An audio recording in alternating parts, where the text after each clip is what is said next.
sorts of good reasons for abolishing top-down targets. Clearly, as members of the panel today said, they don't necessarily work. But if you get rid of them, you have to replace them with something else. And you have to replace them with realistic, regionally generated targets which enable people to see what the future looks like.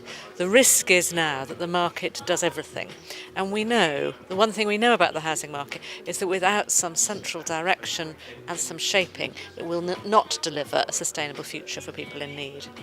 What Joseph Rowntree Foundation has talked a lot about is volatility of price and what that does to people who are vulnerable in home ownership.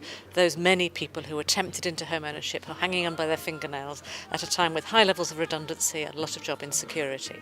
What we fear is that the current slump in house building will in itself fuel an increase in prices, because the level of shortage that we're beginning to experience means that some houses will go up in price. That sort of volatility is risky for communities and extremely risky for individuals. Well, 80% of market rents makes housing unaffordable for very many people unless they have housing benefit. And what I fear is that in the south of England, and indeed in my home city in York, we will create housing benefit ghettos because people will have to be earning such a very significant sum of money in order to live in those homes without claiming housing benefit. That seems to me to be a problem for government policy and a problem for those individuals who we don't want to see trapped on housing benefit. We don't want to build benefit-dependent housing. In terms of choosing who you house, of course social housing providers need to have some control over their tenants. But critically, there are people on the housing waiting list in desperate housing need, and we have a duty as a society to discharge that responsibility properly. We know that provision of a secure tenancy can turn families around and make it possible for their children to break the cycle of poverty. Unless we're able to do that, we're continuing to raise the next generation in abject poverty with no chance of improving their life conditions.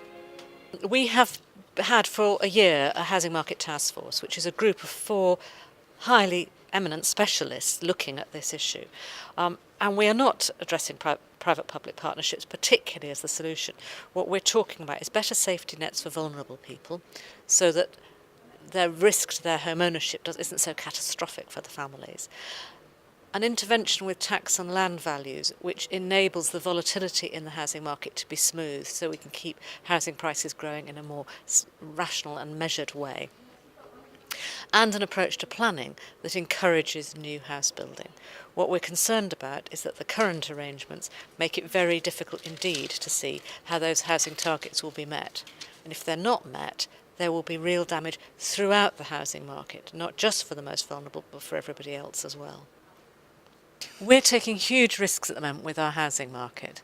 Our failure to build sufficient numbers of housing is going to put strain on home ownership, on the private rented sector and on social housing.